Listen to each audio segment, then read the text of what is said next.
क्या किसी वल्नरेबल समुदाय का या फिर किसी व्यक्ति का मजाक उड़ाना और फिर उसे मोनेटाइज करने की कोशिश करना या फिर उससे पैसा कमाना, क्या वाकई में ये भाषण या फिर अभिव्यक्ति की आज़ादी का एग्जाम्पल हो सकता है?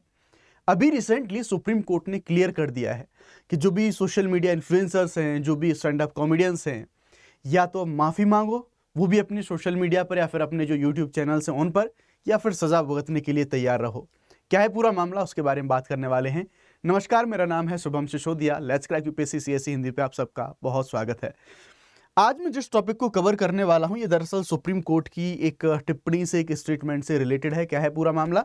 तो रिसेंटली आप सब लोग जानते होंगे, कुछ सोशल मीडिया पर, कुछ यूट्यूब पर, कुछ जो सोशल मीडिया इन्फ्लुएंसर हैं या फिर मैं कहूँ स्टैंड अप कॉमेडियंस हैं, उनके द्वारा कुछ जो विकलांग या फिर मैं कहूँ दिव्यांग जो लोग थे, उनके ऊपर कुछ कमेंट करा गया था, जिससे वो पूरा का पूरा मामला एक संस्थान के द्वारा उसमें एक याचिका डाली गई थी और फिर उन जो सोशल मीडिया इन्फ्लुएंसर्स हैं या फिर जो यूट्यूबर्स हैं, उनके ऊपर एक्शन हुआ था, यहाँ पर उनके ऊपर केस चला हुआ था। उसमें सुप्रीम कोर्ट ने अपने कुछ जो स्टेटमेंट या फिर अपनी कुछ जो डायरेक्शंस हैं वो दी हैं, उनके बारे में बात करते हैं। आइए शुरू करते हैं, पूरा मामला है क्या। तो आप यहाँ पर देख सकते हैं, यहाँ पर सुप्रीम कोर्ट ने दरअसल ये जो सारी चीज़ें हैं उन्हीं से रिलेटेड है। जब इंडिया गॉट टैलेंट चैनल पर जो समय रैना और रणवीर अलाहाबादिया, उसके बाद भी कुछ और जो जैसी चीज़ें हैं उनके बारे में भी, और ये पहली बार कुछ ऐसा नहीं हो रहा है। नहीं, इससे पहले भी जैसा मैंने बताया कि जो अपने चैनलों पर माफी दिखाएं, सुप्रीम कोर्ट ने कॉमेडियंस हैं उनसे यहाँ पर बोला है इन सभी मामलों में। और जो सुप्रीम कोर्ट है, सुप्रीम कोर्ट ने काफी ज्यादा गहरी चिंताएं वो यहाँ पर व्यक्त करी हैं कि कभी कोई विकलांग, कोई दिव्यांग हुआ, कभी माताएं रहीं, कभी कोई समुदाय रहा, कभी कोई सेक्शंस रहा। अगर इन लोगों के द्वारा एक जो सीमा है वो निर्धारित नहीं करी गई, अगर एक बोलने के बीच में और साथ ही साथ सामने वाले की गरिमा या फिर एक नैतिकता, उसके बीच में अगर एक लाइन नहीं खींची गई, तो ये शायद समाज के लिए या फिर एक सभ्य समाज के लिए चीजें थोड़ी बेकार हो सकती हैं। यहाँ पर सुप्रीम कोर्ट के द्वारा क्या बोला गया उनके बारे में बात करते हैं। आइए पूरे मुद्दे को समझते हैं, उसके बाद आप लोग भी मुझे कमेंट सेक्शन में अपना ओपिनियन जरूर बता सकते हैं। तो दरअसल मामला ये था कि रिसेंटली कुछ समय पहले यहाँ पर जो विकलांग लोग थे उन पर समय रैना की टिप्पणी थी, वो सुप्रीम कोर्ट ने पहले भी बोला था कि टिप्पणी काफी ज्यादा परेशान करने वाली थी। इनमें समय रैना, विपुल गोयल, निशांत तंवर, सोनाली ठाकर, बलराज सिंह, ऐसे कुछ स्टैंड अप कॉमेडियंस थे जिन पर ये आरोप थे कि उन्होंने जो विकलांग या फिर जो दिव्यांग लोग हैं उनका मजाक उन्होंने उड़ाया। ये जो याचिका है, याचिका डाली गई थी cure SMA foundation of India, इसकी तरफ से याचिका लगाई गई थी सुप्रीम कोर्ट के अंदर। और ये मामला दरअसल इंडिया गॉट लेटेंट जो विवाद था उससे इस मामले को यहाँ पर जोड़ा गया। मेन क्वेश्चन ये था कि क्या जो कॉमेडी है, क्या जो स्टैंड अप कॉमेडी है, उसको कॉमर्शलाइज कॉमेडी जो है, ये कमजोर वर्गों का क्या ये अपमान कर सकता है? क्यों? क्योंकि ये लोग इस तरह से बोल के या फिर अपने जो ऐसे स्टेटमेंट हैं या फिर ऐसे जोक्स हैं वो क्रैक करके, और डेफिनेटली इन चीज़ों को यहाँ पर कमर्शलाइज करने की जो कोशिश है वो कोशिश यहाँ पर करी जाती है। यहाँ पर कोर्ट के द्वारा कुछ अपने स्टेटमेंट हैं वो स्टेटमेंट दिए गए, और कोर्ट ने ये कहा कि जब आप भाषण का व्यवसायीकरण करते हैं, यानी कि जो स्टेटमेंट आप दे रहे हैं, जो भी अभिव्यक्ति, चाहे कोई कला हो, चाहे कोई कैसी परफॉर्मेंस हो, उसके माध्यम से उसको कमर्शलाइज कर रहे हैं, तो आपको थोड़ा सा संवेदनशील होना होगा। आपको दूसरे समुदाय की जो भावनाएं हैं उनको आप आहत नहीं कर सकते, ऐसा न्यायमूर्ति जो सूर्यकांत जी थे उनके द्वारा यहां पर बोला गया। साथ ही साथ उन्होंने ये कहा कि बिल्कुल डेफिनेटली इसमें कोई भी कैसा भी डाउट नहीं, जो हास्य है वो हमारे जीवन का हिस्सा है, लेकिन ये हास्य ऐसा नहीं होना चाहिए कि सामने वाले की गरिमा को कोई ठेस पहुंचे, सामने वाले की संवेदनशीलता को भी आपको यहां पर ध्यान में रखना होगा, ऐसा हमारे जस्टिस बागची हैं उनके द्वारा बोला गया। साथ ही साथ उन्होंने एक चीज को यहां पर और याद दिलाया। क्यों? क्योंकि जब भी ऐसे, चाहे किसी भी हम ऐसे कॉमेडियन के बारे में बात कर लें, जब भी कॉमेडियन या फिर किसी भी कलाकार के अभिव्यक्ति के बारे में बात आती है तो वहां पर हमें टकराव देखने को मिलता है। आर्टिकल 19 का जो हवाला है वो हवाला हमें यहाँ पर दिया जाता है। Right to freedom of expression, अभिव्यक्ति की आजादी की स्वतंत्रता, उसका हवाला दिया जाता है। कोर्ट ने याद दिलाया, अगर आपको अधिकार मिले हुए हैं तो आपको कर्तव्य भी मिले हुए हैं, और इतना ही नहीं, अधिकार भी वो ऐसा नहीं अनलिमिटेड हो, और अधिकारों पर भी रीजनेबल रिस्ट्रिक्शंस यहां पर लगे हुए हैं।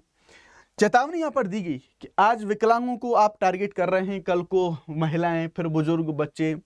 अगर ये लाइन नहीं खींची गई, अगर इन सीमाओं का निर्धारण नहीं कराया गया, तो ये सारी की सारी चीजें फिर कहां तक जाएंगी। यहाँ पर जो अलग अलग ये जो पक्षकार थे जिनके ऊपर आरोप थे, उनकी तरफ से भी कुछ रिएक्शंस हैं वो हमें देखने को मिले। तो कॉमेडियंस की तरफ से हमें ये देखने को मिला कि बिना शर्त के माफी मांगी गई, अदालतों में भी वो लोग पेश हुए। याचिकाकर्ताओं ने ये कहा कि भाई साहब, जो गरिमा है वो गरिमा के साथ आप सारी चीजों को देखें, और साथ ही साथ एक जो अच्छी चीज इस समय देखने को मिली वो है क्रिएटिव अपॉलॉजी। वो ये क्या है, कोर्ट ने भी बड़ा एक अच्छे तरीका, एक जो अच्छा सुझाव है वो यहाँ पर सुझाया है। कैसा है वो आप लोग मुझे बताइएगा, उसके बारे में अभी बताऊंगा। लेकिन सेंट्रल गवर्नमेंट ने भी यहाँ पर एक जो महाधिवक्ता आर वेंकट रमणी जी हैं, उन्होंने बताया कोर्ट के अंदर कि अभी जो कॉमेडियंस हैं या फिर इन्फ्लुएंसर्स हैं, उनके लिए हम डायरेक्शंस, दिशा निर्देश बनाएंगे, केवल एक किसी घटना पर आधारित नहीं, एक ब्रॉडर, एक जो व्यापक जो डायरेक्शंस हैं, गाइडलाइंस हैं, वो हम यहाँ पर लेके आने वाले हैं। अब क्या पूरा मुद्दा है और इसका क्या विश्लेषण हो सकता है, उनके बारे में बात करेंगे। लेकिन यहाँ पर मैं आपको बता देता हूँ, अनअकैडमी की तरफ से यूपीएससी के लिए जो प्लस कोर्सेज हैं 19,999 आप इनको अवेल कर सकते हैं। 12 महीने का फ्री एक्सटेंशन आपको यहाँ पर मिल सकता है। साथ ही साथ यूपीएससी के लिए अगर आप 2026, 27, 28 इनको टारगेट कर रहे हैं तो जो बैचेस के प्राइस हैं वो आप इनको अवेल कर सकते हैं। अगर आपको मैक्सिमम डिस्काउंट चाहिए तो आपको शुभ 50 ये कोड आपको इस्तेमाल करना होगा। मैक्सिमम डिस्काउंट आप लोगों को यहाँ पर मिल जाएगा। लिंक डिस्क्रिप्शन में दिया गया है। सारे के सारे जो बैचेज हैं, हिंदी, इंग्लिश, बाइलिंगुअल, सारे बैचेज यहाँ पर लाइव हो चुके हैं, आप जाके सीधे जुड़ सकते हैं। तो ये दरअसल कुछ जो इन्फ्लुएंसर हैं, जो कुछ social media stand up comedians हैं, वो इसमें शामिल थे। कोर्ट ने यहाँ पर ये डायरेक्शन दिए, ये निर्देश दिए जो सभी कॉमेडियंस थे उनको, कि अपने यूट्यूब चैनलों पर आपको पब्लिकली माफी डालनी होगी, सार्वजनिक रूप से माफी डालो आप लोग। और साथ ही साथ एक जो नवाचार आपको देखने को मिलेगा यहाँ पर न्याय प्रदान करने में, वो है विकलांगता जागरूक गतिविधियों में आपको योगदान देना होगा। कि आपने जिन दिव्यांगों का मजाक उड़ाया है, जिनकी गरिमा को ठेस पहुंचाई है, अब उनके लिए अवेयरनेस कुछ प्रोग्राम्स हैं या फिर उनके लिए ऐसे कुछ जो कार्यक्रम होंगे, उनके लिए आपको आगे आना होगा और उनके लिए अवेयरनेस अब आपको फैलानी होगी। ये एक न्याय प्रदान करने का एक जो नया आयाम है, वो नया आयाम आपको यहाँ पर देखने को मिला होगा। दिशा निर्देश होंगे, इनमें से आपको जो डायरेक्शन है वो आएंगे, काफी ज्यादा कॉम्प्रिहेंसिव नए डायरेक्शन हैं वो आएंगे, और साथ ही साथ वो फ्यूचरिस्टिक होंगे। और साथ ही साथ अभी ये जो पूरे विशेषज्ञों की राय पर पूरा एकदम स्टडी करके, रिसर्च करके सारी चीजें तब निकल के आएंगी।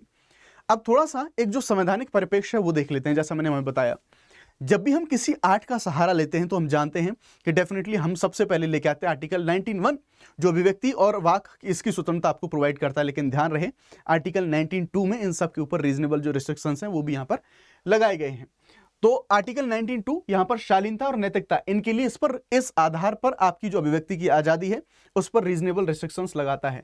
साथ ही साथ जैसे दिव्यांग लोगों के ऊपर जो बोला गया, जो टिप्पणी करी गई, उनका जो मजाक उड़ाया गया, तो उनकी गरिमा को ठेस पहुंचाता है, जो कि उनका जीवन जीने का अधिकार जो कि आर्टिकल 21 के अंदर आता है उसका भी वायलेशन करता है।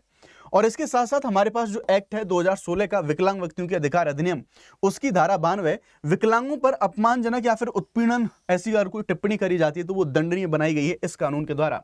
साथ ही साथ यूएनसीआरपीडी 2006, ये विकलांगों की गरिमा की रक्षा करने के लिए भारत का दायित्व है, जो कि भारत ने इसको यहाँ पर स्वीकार करके रखा हुआ है। अब अलग अलग कुछ कोर्ट के जो केसेस हैं, उन केसेस के बारे में बात कर लेते हैं, इस पूरे मामले के बारे में। तो हम देखेंगे सुब्रमण्यम स्वामी वर्सेस भारत संघ 2016 का एक केस आता है। यहां पर दरअसल आपराधिक मानहानि कायम करी गई और व्यक्तिगत जो गरिमा है इसको यहां पर सर्वोपरि बताया गया कोर्ट के द्वारा। श्रेयस सिंघल वर्सेस भारत संघ 2015 का केस है। यहां पर अस्पष्ट प्रतिबंध है उनको हटाया गया, लेकिन यस, संकीर्ण दायरे में जो सुरक्षा उपाय हैं उनको उचित बताया गया, इन सभी अपने जो अधिकार हैं इनके ऊपर। Kaushal Kishore versus state of UP 2023 में यहां पर बोला गया कि आपको फ्री स्पीच का अधिकार जरूर है, लेकिन फ्री स्पीच का जो अधिकार है वो केवल नागरिकों तक सीमित नहीं है, बल्कि मंत्री और पब्लिक जो फिगर्स हैं उनके ऊपर भी वो लागू होता है। यस, डेफिनेटली, लेकिन हमें ध्यान रखना होगा जो मंत्री हैं, चाहे कोई हमारे पब्लिक इन्फ्लुएंसर्स हैं, उनके ऊपर भी लागू है, लेकिन ध्यान रहे फ्री स्पीच जो भी है वो वहां पर रीजनेबल रिस्ट्रिक्शंस भी लगी हुई हैं उन्हीं लोगों के ऊपर, ये भी हमें यहाँ पर ध्यान रखना होगा। लेकिन अगर उनकी बयानबाजी पर जिम्मेदारी भी उतनी ही ज्यादा होती है, क्योंकि वो पब्लिक ट्रस्ट पोजीशन में है। हम लोग जानते हैं कि जब भी एक इन्फ्लुएंसर कुछ बोलता है, और स्पेशली ऐसे जो सभी स्टैंड अप कॉमेडियन मैंने दिखाए, तो आज की जो यंग जनरेशन है, जो भी किशोर या फिर अभी अडल्ट भी ऐसे बच्चे नहीं हुए, वो उनको देखते हैं। तो अगर ऐसी इंसेंसिटिव इन लोगों के द्वारा दिखाई जाएगी तो करोड़ों लोग इन लोगों को फॉलो करते हैं, उनके बिहेव में कैसा इंपैक्ट आएगा, ये सारी चीजें हमें यहाँ पर देखने को मिल सकती हैं, राइट। इसके ऊपर एक काफी ज्यादा सामाजिक बहस है, वो यहाँ पर छिड़ती हुई देखने को हमें मिलती है। स्वतंत्रता वर्सेस उत्तरदायित्व की सीधी सी बात है भाई, आपको सोशल मीडिया पर कुछ बोलने की अगर स्वतंत्रता है तो हाँ, आपको एक रिस्पॉन्सिबल भी बन के रहना होगा, और स्पेशली जब आप पब्लिक फिगर हैं तो आपकी रिस्पॉन्सिबिलिटी यहाँ पर और ज्यादा बढ़ जाती है। तो इसकी जो सीमा है ये पे कहाँ पर तय होनी चाहिए। और साथ ही साथ डिजिटल प्रभाव, यानी कि यूट्यूबर हैं, कॉमेडियन हैं, वो लाखों लोगों को प्रभावित करते हैं, तो उनके ऊपर ये दायित्व तो और ज्यादा बढ़ जाता है।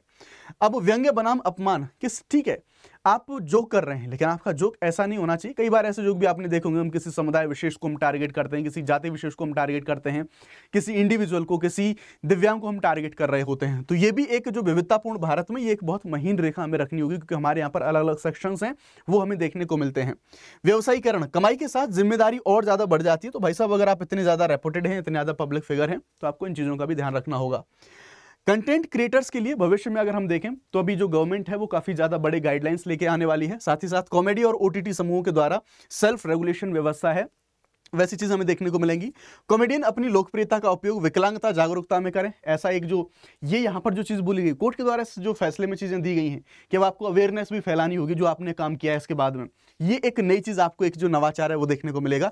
इन्फ्लुएंसर के लिए संवेदनशीलता प्रशिक्षण कार्यशालाएं, क्योंकि भाई साहब आप इतने बड़े प्लेटफॉर्म पर और आप करोड़ों लोगों के बीच में बोल रहे हो तो आपको थोड़ा सा नाप तोल के बोलना पड़ेगा।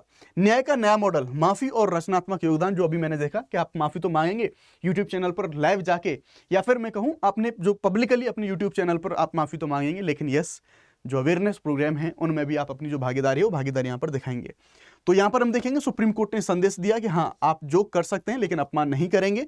स्वतंत्रता और गर्मा दोनों में आपको बैलेंस रखना होगा। ये केस एक प्रगतिशील उदाहरण है दंड से आगे बढ़ के एक सामाजिक दृष्टिकोण बदलने की दिशा में, जो मैंने बताया कि उन सभी लोगों को अब जो है ऐसे कुछ जो अवेयरनेस प्रोग्राम्स हैं उनमें भागीदारी देनी होगी।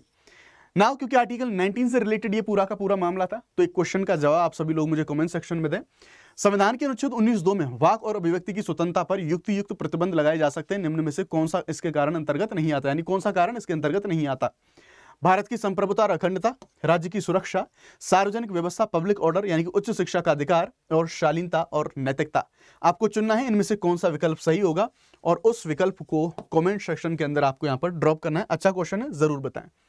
Thank you very much. जय हिंद। सरकार का फैसला कैसा लगा जरूर बताएं।